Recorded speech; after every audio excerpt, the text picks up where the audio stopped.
80 বছরের বুড়ো, রাগ করবেন না প্লিজ, 80 বছরের বুড়ো মানুষটা ওর নাতিকে নিয়ে 25 বছরের ইমাম সাহেবের কাছে গিয়েছে, হুজুর ইমাম সাহেব আমার নাতির ফুঁক দিয়ে দিন। তা আপনি 80 বছর ধরে নামাজ পড়ে কি করলেন? ফুঁকটা আপনি দিতে পারলেন না? আপনি তো 40 বছর বয়স থেকে নামাজ স্টার্ট করেছিলেন, তা 40 বছর বয়স পর্যন্ত নামাজ পড়েছেন, তা টোটাল তো 80 বছর হয়েছে। তো ইমাম সাহেবের বয়স তো মাত্র 25 বছর। তা আপনি 40 বছর ধরে নামাজ পড়ে কি করলেন? আপনি আপনার নাতির গায়ে ফুঁকটা দিতে পারলেন না কেন? আপনি সে জায়গায় কেন পৌঁছালেন না? এই ব্যর্থতা ছিল আপনার। এত সহজ নয়, বাড়ি থেকে একটু ভাববেন। কথাগুলো শুনতে মনে হচ্ছে, আমার কথাগুলো শুনলে প্রথমে আপনাদের মনে হবে এমন হচ্ছে ধর্ম বিরোধী, ইসলাম বিরোধী, কোনো ব্যক্তি বিরোধী, কিন্তু না, সঠিকটাই বলছি। ইসলাম আপনাকে চেয়েছিল শেখাতে, ইসলাম আপনাকে এই কোরআন চেয়েছিল, ইসলাম আপনাকে চেয়েছিল শেখাতে। আপনারা শিখতে চাননি, আপনারা শুনতে ভালোবেসেছেন। কি বললাম ভাই, একটু বলুন তো আমার সঙ্গে। ইসলাম আপনাকে চেয়েছিল শেখাতে, শেখাতে, আপনারা শিখতে চাননি, আপনারা শুনতে ভালোবেসেছেন। প্রমাণটা দিই, রাস্তার ধারে একটা কালো কাপড় জড়ানো হাঁড়ি বসানো আছে, আর উপরে লেখা আছে হাজি বিরিয়ানি। বিরিয়ানি সেন্ট আপনার নাকে আসছে, এটা বেশি আনন্দ না হোটেলের ভিতরে ঢুকে এক প্লেট বিরিয়ানি কিনে খাওয়াটা আনন্দ? বলুন বলুন, সহজে বুঝে ফেললেন। তা শুধু ডায়মন্ড হারবার থেকে আব্দুল্লাহ গিল মারুফকে দাওয়াত করে এনে গ্যাটের পয়সা খরচা করে কোরআনের বাণী শোনাটা বেশি আনন্দ, না আপনি নিজে কোরআনটা পড়ে শুনে আমল করাটা বেশি আনন্দ? এটা কেন পারলেন না? ইসলাম চেয়েছিল আপনাকে শেখাতে, আর আপনারা চেয়েছেন শুনতে। Between far difference. বাড়ি থেকে একটু ভাববেন, সাময়িক কথাগুলো আপনাদের শুনতে একটু খারাপ লাগবে। বাবা টেনে টেনে বলছে না বলে অসুবিধা হচ্ছে? হ্যাঁ, এখন ওয়াজের দুটো অ্যাটেনশন হয়েছে, দুটো জিনিস অ্যাটেনশন খুব বেশি, যেটা আমি দেখতে পাচ্ছি পশ্চিমবাংলা তথা বেশ কিছু জায়গায়। দূর আর সুর। কি বললাম? বল।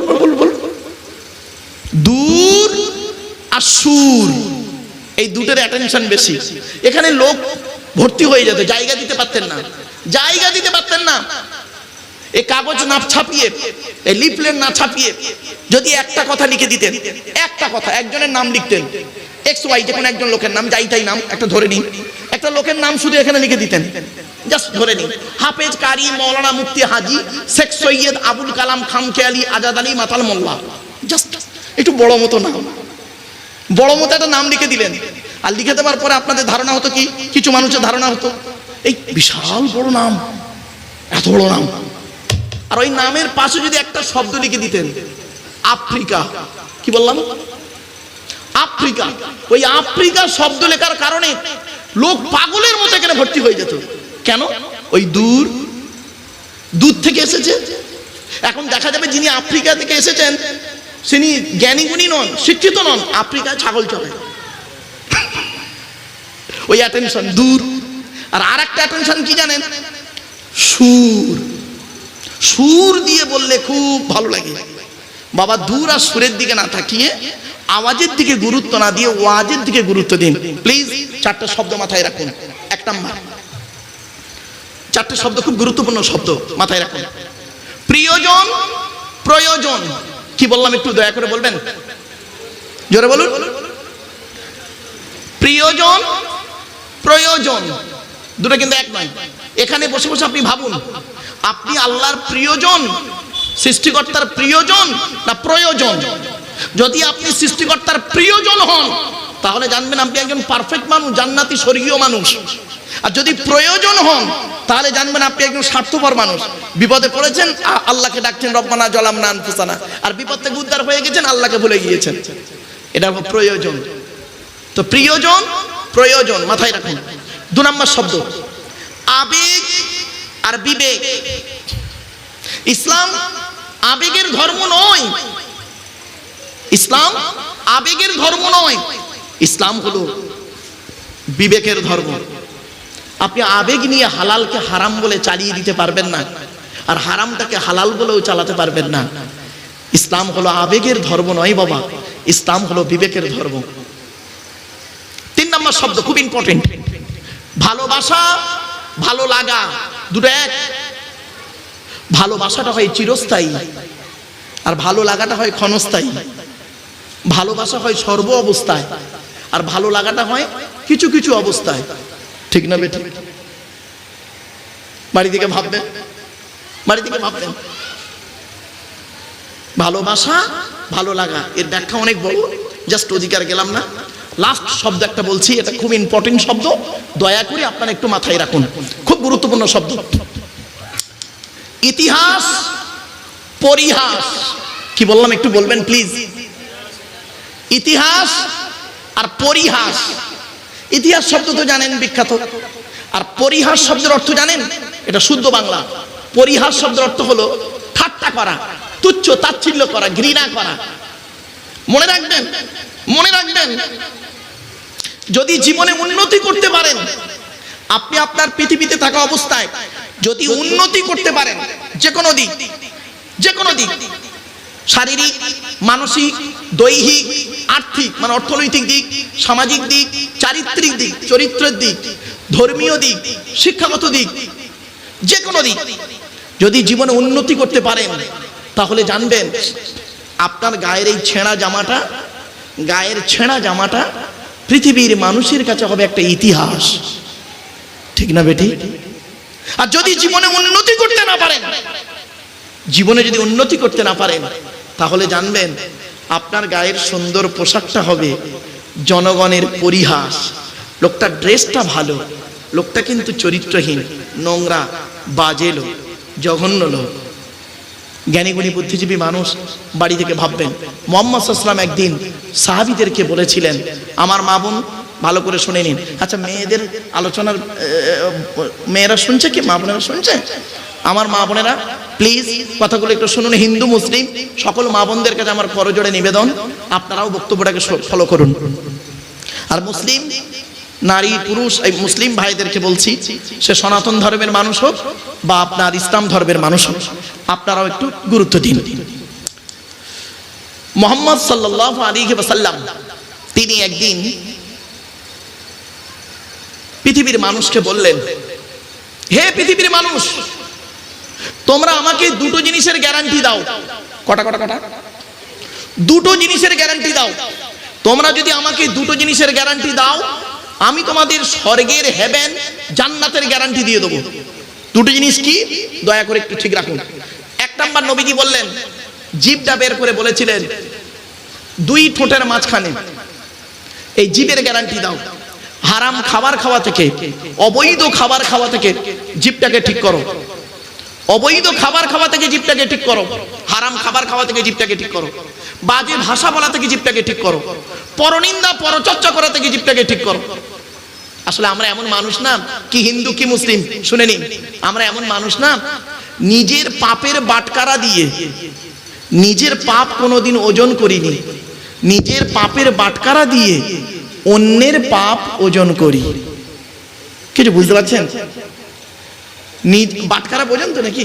আরে ভাই বলুন, একটু কথা বলুন না। আপনারা কি বলেন? কি বলেন? শব্দটা কি বলেন বাবা? হ্যাঁ, ওই দাঁড়ি পাল্লায় যেটা মাপেন, একদিকে মাল একদিকে কি দেখেন? বাটকারা। তো নিজের পাপের বাটকারা দিয়ে, নিজে পাপ করে করে না পাপের একটা বাটকারা করে ফেলেছি। নিজের পাপের বাটকারা দিয়ে নিজের পাপ কোনোদিন ওজন করিনি, নিজের পাপের বাটকারা দিয়ে অন্যের পাপ ওজন করি। আমরা এমন মানুষ, আমরা এমন মানুষ না, দুধওয়ালা লোকের বাড়ি বাড়ি যায়, দুধ কিনে সহজে খেতে চায় না কেউ। মদওয়ালা দোকান দিয়ে বসে আছে দেগঙ্গায়, ও মোটর সাইকেলে তেল পুড়িয়ে মদ কিনে খেয়ে মারামারি করে হাজি সাহেবের বেটা রমজান মাসে দেগঙ্গা থানায় লকাবে চুম মেরে বসে আছে। দুধওয়ালা কোথায় গিয়েছিল? ওর বাড়ি গিয়েছিল।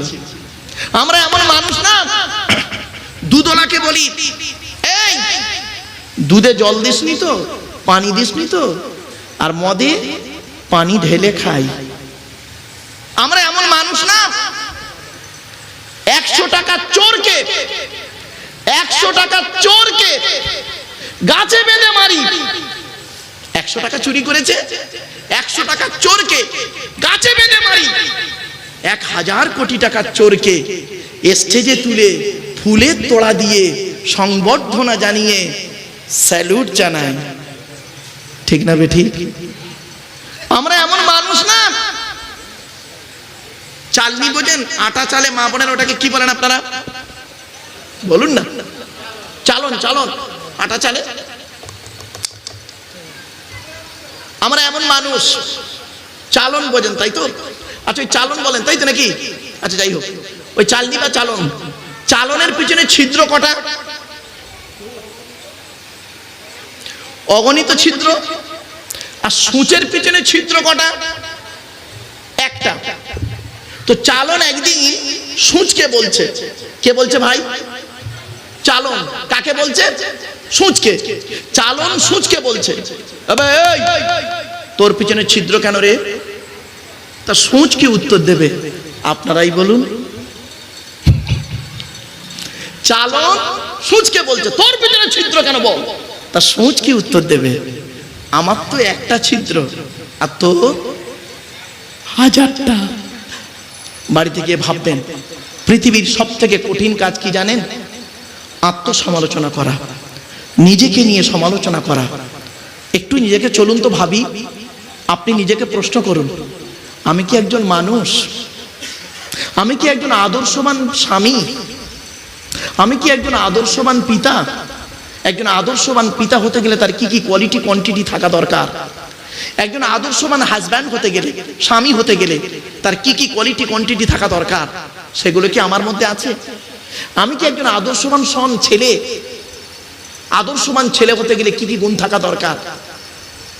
মায়ের ওষুধ কেনার পয়সা দেয় না, শাশুড়িকে হজে নিয়ে যাচ্ছে, তাই উনি ভালো জামাই। আগে ভালো ছেলে হন, পরে ভালো জামাই হবে।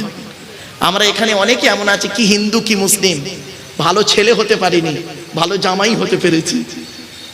আমার শ্বশুর লোককে কি বলে জানেন? আমার জামাই খুব ভালো। আমার শাশুড়ি লোককে কি বলে জানেন? আমার জামাই খুব ভালো। আর জন্মদাতা বাপটা কি বলে শুনবেন? ওকে জন্ম দিয়ে পাপ করেছি। পেটে ধরা মাটা কি বলে শুনবেন? পেটে ধরে ভুল করেছি। কেন? যে মা 10 মাস 10 দিন গর্ভে ধারণ করলো, 2.5 বছর দুধ পান করালো, শীতকাল বর্ষাকাল গ্রীষ্মকাল কোনো কালকে দেখলো না, আঁচল ঢাকা দিয়ে নিয়ে রাখলো, যে মা আমাকে আপনাকে আমার পেশাবের উপরে আমার মা ঘুমালো, আমাকে তার বুকের উপরে স্থান দিল, কেন? বাচ্চার ঠান্ডা লেগে যাবে বলে। যে বাপ মাঠে খেটে খেটে মাথার ঘামকে পায়ে ফেলে নিজের মুখের আহার কেটে খাইয়ে মানুষ করলো, আর আপনি কি করলেন? বাপের রক্ত ঝরানো পয়সায় আপনি এমএ পাস করলেন, মায়ের গহনা বেচা টাকা দিয়ে আপনি বিএড পাস করলেন, এমএ বিএড পাস করার পরে এসএসসি পরীক্ষা দিয়ে চাকরি পেলেন, আর বউটাকে ছেলেটাকে নিয়ে বারাসা থেকে ঘর ভাড়া করে থাকলেন, আর বৃদ্ধ পিতামাতাকে বৃদ্ধাশ্রমে রেখে এলেন। আপনাকে শিক্ষিত লোক বলাটাই হলো অপরাধ। আপনি হলেন নরকের কীট, জাহান্নামার খোরাক। What is the definition of education? Education কাকে বলে? শিক্ষা কাকে বলে? শিক্ষা কাকে বলে? What is the definition of education? ওই এডুকেশন শব্দটার মধ্যে লুকায়িত E D U C A T I O N. এক একটা লেটারের এক একটা গুণাগুণ আছে, তবেই তাকে এডুকেশন বা শিক্ষা বলে। ই থেকে ইগার্গি, ডি থেকে ডেভেলপমেন্ট, ইউ থেকে ইউনিভার্সাল, সি থেকে ক্যাপাবিলিটি, এ থেকে অ্যাক্টিভ, টি থেকে টলারেন্স, আই থেকে ইন্টেলিজেন্ট, ও থেকে ওবিডিয়েন্স, এন থেকে ন্যাচারাল। এত গুণে গুণান্বিত বস্তুকে বলা হয় এডুকেশন বা শিক্ষা, যাকে তাকে শিক্ষা বলে না। শিক্ষাটা নেবে কে? কে নেবে? যে নেবে তাকে বলা হয় student. Hui is student? K student? ওই 10টায় গেল, 4টেই এলো, আমতলা জামতলা বুড়ির বেলতলা বাঁশতলা, ইকোপার নিকোপার চিড়িয়াখানা ভিক্টোরিয়া জাদুঘর তারামণ্ডল নদীর পার্কে বসে প্রেম নিবেদন করলো, সারা বছর পড়লো না, পরীক্ষার খাতায় টুকলি আর চুরি করলো, আর স্যাদ ধরলো, ছুরি মারলো, এরে কোনোদিন স্টুডেন্ট বলে না। স্টুডেন্ট হতে গেলে কতগুলো গুণ থাকতে হবে? S T U D E N T. এক একটা লেটারের এক একটা গুণাগুণ আছে, তবেই তাকে স্টুডেন্ট বলে।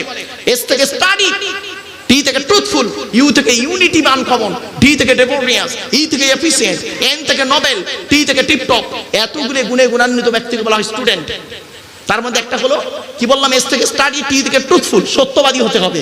এখনকার স্টুডেন্টরা বেশিরভাগ মিথ্যাবাদী, ঠিক না বেঠিক? এখন লেখাপড়া কোথায় হয় জানেন? শুনে নিন, অল্প টাইমের ভিতরে খুব অ্যাটেনশন দিয়ে লেখাপড়া হয়, গুরুত্ব দিয়ে লেখাপড়া হয়। কোথায় শুনবেন? শুনে নিন, টয়লেটে, পেচ্ছাপখানায়, পায়খানায়। কি বললাম? পেচ্ছাপখানায়, পায়খানায় খুব গুরুত্ব দিয়ে পড়াশোনা হয়, অল্প টাইম। কখন জানেন? বাবা, আমি একজন স্কুল টিচার, আমার স্কুলে মাধ্যমিকের সেন্টার পড়ে, আমার প্রতিষ্ঠানে মাধ্যমিকের সেন্টার পড়ে। আমরা উচ্চ মাধ্যমিকের সেন্টার নিতে যাই একটা স্কুলে। তো মাধ্যমিকের সেন্টারের সময় দেখবেন, উচ্চ মাধ্যমিকের সেন্টারের সময় দেখবেন, গার্লস এবং বয়েজ টয়লেটগুলোতে গিয়ে দেখবেন বইয়ের পৃষ্ঠা ছাড়া টুকলি, মাইক্রো জেরক্স, বই ফেলে রেখে চলে এসছে। আর সত্যিকার একটা স্টুডেন্ট, আদর্শবান স্টুডেন্ট, মেধাবী স্টুডেন্ট, তার পেশাব পেয়েছে, সে বুঝতে পারেনি, ওখানে টয়লেট করে চলে এসছে। যে ছেলেটা চুরি করে লেখাপড়া শিখলো, টুকলি করে চুরি করে লেখাপড়া শিখলো, সেই ছেলেটা আবার 20 বছর পরে দেখবেন মাস্টার, ডাক্তার, ইঞ্জিনিয়ার যাই হোক না কেন, সেই ছেলেটা দেখবেন চুরি করে পড়াশোনা করার পর 20 বছর পর তিনি আবার একটু স্টেজে এসে মাইক ধরে জনগণের উদ্দেশ্যে ভাষণ দিচ্ছেন।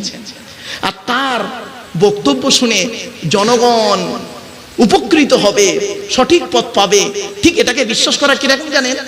কাঁঠালের আমসত্ত্বের মতো। আপনারা নর্থ 24 পরগনার মানুষ, আপনারা কাঁঠালের আমসত্ত্ব খেয়েছেন? আরে ভাই বলুন না, আরে হয় না, তা খাবে কি? এটা অকল্পনীয় শব্দ, রাগ করবেন না। শিক্ষাটা দেবে কে? যিনি দেবেন তাকে বলা হয় teacher. Hui is teacher? K teacher? ওই 10টায় গেল, 4টায় গেল, আর মাসের 1 তারিখে এটিএম থেকে মাইনে তুললো টিচার না। শুনে নিন, TEACHER,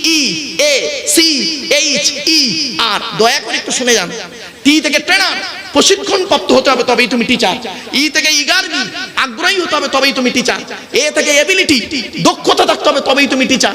most important letter C, C থেকে ক্যারেক্টার, চরিত্র ঠিক থাকতে হবে, তবেই তুমি টিচার। আজ থেকে 30 বছর আগে, 35 বছর আগের কথা বলছি। এই বয়স্ক লোকেদেরকে জিজ্ঞাসা করুন, আমরা আমাদের স্যারেদের দেখলে সাইকেল থেকে নেমে যেতাম, ঠিক না বেঠিক? কি হিন্দুর ছেলে, মুসলমানের ছেলে, ওসব দেখতাম না। এই স্যার আসছে, স্যার আসছে, সাইকেল থেকে নেমে যেতাম। হিন্দুর ছেলেটা প্রণাম করতো, গড় করতো, মুসলমানের ছেলেটা সালাম দিয়ে মোসাফা করে বলতো, স্যার ভালো আছেন স্যার। আর এখন কি হয়েছে শুনবেন? টিচার ছাত্রের সম্পর্ক, সব জায়গায় নয়, বেশ কিছু জায়গায় টিচার ছাত্রের সম্পর্ক কি হয়েছে শুনবেন। বন্ধু বিড়ি চেয়ে খায়, খৈনি মলে দেয়। একটা সিগারেট, টিচার আর ছাত্র বন্ধু খাচ্ছে হাফ হাফ করে। এই হলো শিক্ষক ছাত্রের সম্পর্ক। আজ থেকে 30 বছর আগে টিচার আর ছাত্রীর সম্পর্ক কি ছিল? পিতা আর কন্যার নেই। মেয়েটি শিক্ষককে বাপের মতো ভক্তি করত, শ্রদ্ধা করত, আর শিক্ষক ছাত্রীটিকে নিজের কন্যা বলে মনে করত। এখন কি হয়েছে শুনবেন? সব জায়গায় নয়, বেশ কিছু জায়গায় টিচার ছাত্রীর সম্পর্ক স্বামী স্ত্রী। প্রাইভেট পড়াতে দিয়েছে, ইংরাজি করাতে দিয়েছে, ম্যাথ করাতে দিয়েছে, আরবি পড়াতে দিয়েছে, উনি বিয়েটাও পড়িয়ে নিয়ে বসে আছে। এই জন্যই প্রফেট মুহাম্মদ সাল্লাল্লাহু আলাইহি ওয়াসাল্লাম বলেছিলেন, দি Messenger of Allah peace be আপন হিম shed, the best among you those with good manner। নবী বলেন, তোমাদের মধ্যে উত্তম ব্যক্তি ওই লোকটা যার ক্যারেক্টার, চরিত্র ভালো, ওই লোকটাই হলো উত্তম ব্যক্ি। একজন উকিল, ব্যারিস্টার, মাস্টার, ডাক্তার, মোল্লা, মনীষী, পীর সাহেব, দরবেশ সাহেব, আমির সাহেব, মুফতি সাহেব যদি চরিত্র খারাপ হয়, আর একজন টোটোলার চরিত্র যদি ভালো হয়, টোটোলাটাই হলো আল্লাহর কাছে প্রিয় ব্যক্তি। Many loss is something loss, health loss is nothing loss, but character loss is everything loss। মানুষের যদি টাকা চলে যায়, ইনকাম করলে টাকাটা আবার ফিরে আসবে। মানুষের যদি শরীর চলে যায়, ভালো মন্দ খেলে শরীরটাও ফিরে আসবে। শর্করা জাতীয় খাবার, ফ্যাট জাতীয় খাবার, প্রোটিন জাতীয় খাবার খেলে শরীরটাও ফিরে আসতে পারে। কিন্তু বন্ধু, মানুষের যদি চরিত্র চলে যায়, চরিত্র কিন্তু আর ফিরে আসবে না। তাই নবী বলেছিলেন, 2 ঠোঁটের মাঝখানে, 2 রানের বীজখানে, এই দুটো জিনিসের গ্যারান্টি তোমরা আমাকে দাও, আমি তোমাদের জান্নাতের গ্যারান্টি দিয়ে দেবো। বাড়িতে গিয়ে দেখবেন, হয় ভদ্রলোকের নিচে খারাপ, নয় ভদ্রলোকের উপর খারাপ। তা কোনটার আলোচনা করব, নিচেরটা না উপরেরটা? হাতে টাইম তো খুব শর্ট, তো উপরেরটা কিছু আলোচনা করি, রাগ করবেন না। ছোটবেলায় পড়েছিলাম আমরা, মনে আছে? অপরের মাল না বলিয়া লইলে চুরি করিয়া হয়, তাই তো নাকি? আহা, রাগ করবেন না। হুকুমের কারেন্ট নিয়ে চাচা আমার পাকা চালিয়ে তাহাজ্জুদের নামাজ পড়ছে। বাপ মারা গেছে, চাচা বেঁচে আছে, ছোট ছোট ভাইপোদের সম্পত্তি চাচা নিজের নামে রেকর্ড করে বসে আছে, উনি আবার হাজি সাহেব। রাগ করবেন না। নবীজি বলেছেন, লানাল্লাহু মান সারাকা মানারাল আরদি, ওই সমস্ত লোকেরা জাহান্নামায় যাবে, গজব পড়বে তাদের উপরে যারা জমির আল কেটে কেটে জমি বাড়িয়ে নেয়। কত আলচোর চাচা বসে আছে আল্লাহই ভালো জানে। বাবা, এই কোরআনে আছে 250 রকমের হারাম, কত কত কত কত? আরে বলুন, এটা কথা বলুন প্লিজ। 250 রকমের হারাম আছে আর 250 রকমের হালাল আছে। আপনি আমি কটা হারাম জানি? খুব বেশি হলে শুনুন, সুদ খাওয়া, মদ খাওয়া, ঘুষ খাওয়া, বিয়ের পণ নেওয়া, নারী নির্যাতন করা, জমির আলচুরি করা, হুক মেরে কারেন্ট নেওয়া, শেষ। 250 রকমের হারাম আছে। তো দু একটা হারাম বলবো, বলবো কি বলুন? একটা বলি, শুনে নিন। স্ত্রীর পিতামাতার গালি দেওয়া হারাম। স্ত্রীর পিতামাতার গালি দেওয়া হারাম। স্ত্রীর পিতামাতাকে, শ্বশুর শাশুড়ির গালি দেওয়া হারাম। আপনি কোথায় আছেন? আপনার মনে আছে ঈদের দিন সকালবেলা, হে মুসলিম, ঈদের দিন সকালবেলা আপনি কি করেছিলেন? আপনার স্ত্রী ঘুম থেকে উঠতে একটু দেরি করেছিল বলে আপনি তাকে করলেন কি? প্রথমে এসে রেগে মেগে গালিগালাজ করলেন, রেগেও ঘাচারি মেরেও দিলেন। তারপরে করলেন কি? তার মেয়েটা কাঁদছে, তবু আপনার রাগ মেটেনি। রাগ মেটেনি, আপনি তার মরা বাপটাকে কবর থেকে তুলে আনলেন, মরা মাটাকে কবর থেকে তুলে আনলেন। তারপরে আপনি করলেন কি? গোসল করলেন দামি সাবান দিয়ে, তারপরে নতুন জামা কাপড় পরলেন, আতর সুরমা মেখে ঈদের মাঠে গিয়ে ঈদের নামাজ পড়লেন। ইমাম সাহেবের পেছনে পড়ে ইমাম সাহেবের বুকে বুকে মিলছেন, আর আপনার ঈদের নামাজ কবুল হয়ে গেল। আপনি ভাবলেন, আপনাকে কে এই কথাটি বললো? কে বললো আপনাকে এই কথাটি? ঈদের নামাজ আপনার কবুল হয়ে গেছে। ইসলাম বলছে, নবী মুহাম্মদ ইসলাম বলছে, যা যা আগে স্ত্রীর মনটা খুশি করে আয়, স্ত্রীর মনটা খুশি করে আয়। বাড়ি থেকে ভাবতেন। আর একটা ছোট্ট একটা উদাহরণ দিচ্ছি, শুনে নিন। হযরতে উমর রাদিয়াল্লাহু তাআলা আনহু নাম শুনেছেন আপনারা? আর বলুন না ভাই। হযরত উমর রাদিয়াল্লাহু তাআলা আনহু, তার শাসন ব্যবস্থা ছিল খুব মারাত্মক। শুনে নিন, তখন উনি দেশের রাষ্ট্রপতি, মদিনার রাষ্ট্রপতি যখন হযরত উমর রাদিয়াল্লাহু তাআলা আনহু। তো রোজার ঈদের দিন, মানে ঈদুল ফিতরের দিন, রোজা রেখে যে নামাজটা পড়া হয় তাকে বলে ঈদুল ফিতরের নামাজ। আচ্ছা, এত খুলে কেন বলছি? সনাতন ধর্মের ভাইরা যারা আমার লেকচার শুনছে তারা বুঝতে পারবে না ঈদুল ফিতরটা আবার কি, ঠিক না বেঠিক? সেজন্য এটাকে একটু ভেঙে বলতে হলো। রোজা শেষ করার পরে যে নামাজটা পড়া হয় তাকে বলা হয় ঈদুল ফিতরের নামাজ। তো হযরতে উমর তখন দেশের রাষ্ট্রপতি, উনি করলেন কি? 1 মাস রোজা রাখার পর ঈদের নামাজ উনিই পড়িয়েছেন, যেহেতু উনি ইমাম, উনি ঈদের নামাজ পড়িয়েছেন। আবার কিভাবে পড়িয়েছেন জানেন? পুরাতন কাপড় পরে, পুরাতন কাপড় পরে ঈদের নামাজ পড়িয়েছেন। ঈদের নামাজ পড়ানোর পরে বাড়ি এসেছেন, বাড়ি এসে ঘরের দরজা বন্ধ করে অঝর নয়নে কাঁদছেন। তো ওনার স্ত্রী ওনাকে জিজ্ঞাসা করছেন, কি ব্যাপার? আপনি একটা দেশের রাষ্ট্রপতি আর আপনি পুরাতন কাপড়ে ঈদের নামাজ পড়ালেন, আর বাড়িতে ঢুকে এত অঝর নয়নে কাঁদছেন কেন? আজ এই পবিত্র ঈদের দিন, বাইরে তো অনেক মানুষ তারা নতুন জামা কাপড় পরে আনন্দ ফুর্তি করছে, আপনি সেটাকে না করে এটা কেন করলেন? কি বলেছিলেন একটু দয়া করে শুনে নিন, দয়া করে একটু শুনে নিন। উনি কাঁদতে কাঁদতে বলেছিলেন স্ত্রীকে, ওই স্ত্রী, তুমি কি জানো ঈদ হলো তাদের জন্য খুশি যারা 1 মাস রোজা রেখেছে, যাদের 1 মাস রোজাটা আল্লাহর দরবারে কবুল হয়েছে। আমি উমর 1 মাস রোজা রেখেছি ঠিকই, কিন্তু আমি বলতে পারবো না এই 1 মাস রোজা আমার আল্লাহর দরবারে কবুল হয়েছে কিনা, সেই জন্যই আমি কাঁদছি। আর আমরা কেমন? আমরা তো রোজাই রাখি, ঠিক না বেটি? রোজাই রাখি। আপনি কি ভাবলেন? আপনি কেন রোজা রাখবেন? রোজার সায়েন্টিফিক দিক জানেন? বৈজ্ঞানিক দিক, মেডিকেল সায়েন্স কি বলছে রোজা রাখলে কি হয়?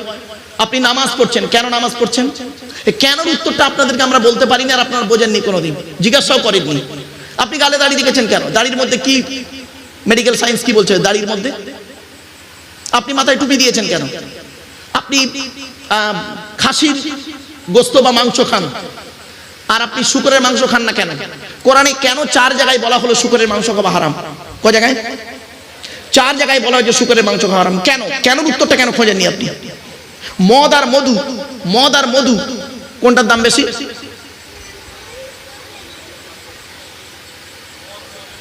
মদের দাম বেশি। Thank you. বাংলা মালের কথা বলিনি। বাংলা মালের প্যাক এখন 30 টাকা, আর ইংলিশ মাল শুনলে মাথা খারাপ হয়ে যাবে আপনাদের। কি মাল খেয়েছেন আপনারা? ইংলিশ মাল কটা মাল জানেন? ওই হুইস্কি আর কিংফিশারটাই তো খান। Whisky, Kingfisher, McDonald, black wine, রিডমিল, ব্লক, ব্রাইন, সব মদের নাম বললাম, দামি দামি মদ। যারা খায় তারা বুঝতে পারছে এই মদ কোরআনে আছে 4 জায়গায় মদ খাওয়া হারাম লেখা আছে। কেন কোরআনে বলা হলো মদ হারাম আর মধু হালাল? কেন উত্তরটা আপনি কেন খুঁজলেন না? আপনি পেশাব ফিরলেন এক জায়গা থেকে, পায়খানা ফিরলেন আর এক জায়গা থেকে, ওই জায়গাটা 3 বার ধৌত করলে তো হয়ে যেত। কেন কোরআনে বলা হলো ওযু করতে গেলে মুখ ধুতে হবে, হাত ধুতে হবে, পা ধুতে হবে? এর সঙ্গে এর কিসের সম্পর্ক? কোনোদিন ভাবেননি? আপনি পুরুষ লিঙ্গের আগার চামড়া কেন কেটেছেন? আপনারা কি বলেন, খাতনা বা মুসলমানি, কোনটা বলেন? বলুন না বাবা, কথা বলুন একটু। মুসলমানি বা খাতনা বলেন, পুরুষ লিঙ্গের আগার চামড়া কেন কেটেছেন আপনি? কেন কেটেছেন? এখন যদি আপনাকে কেউ প্রশ্ন করে যে ভাই এই যে মুসলমানি আপনি হন, এটা কি মুহাম্মদ সাল্লাল্লাহু আলাইহি সাল্লাম এটা করেছেন? আপনি উত্তর দিতে পারবেন? এখন যদি আপনাকে প্রশ্ন করা হয় যে আপনার যে মুসলমানি হলো বা খাতনা হলো কে করে দিল? হাজাম, হাজাম বলেন তো নাকি আপনারা? কি বলেন? হাজাম, হাজাম, হাজাম এসে তো করে। আর মুহাম্মদ সাল্লাল্লাহু আলাইহি সাল্লামে কে বা মুসলমানি খাতনা করে দিয়েছিলেন? আপনি কি উত্তর দেবেন? মারামারি করবেন? না, প্রশ্ন করতে পারে সে। আপনার দায়িত্ব হলো সুন্দর করে বুঝিয়ে দেওয়া। এরই নাম হলো ইসলাম। বাপেরা বাড়ি থেকে ভাববেন প্লিজ, আমার এই কথাগুলো হয়তো সাময়িক আপনাদের একটু রাগ হবে, শুনতে খারাপ লাগবে। আপনি কেন খোঁজেননি? আপনার দরকার ছিল খোঁজার। আপনাদেরকে আমরা এইভাবে বলিনি, আপনাদেরকে কিভাবে ওয়াজ করেছি? দিল জানের মা দিল 6টা আন্ডা, আল্লাহ তারা কবরে করো জান ঠান্ডা, এরা বলে সুবহানাল্লাহ। এই তো। আর আপনারা তাই সুবহানাল্লাহ বলে বাড়ি গেছেন, যার ফলে প্রবলেমটা এখন দাঁড়িয়ে গেছে।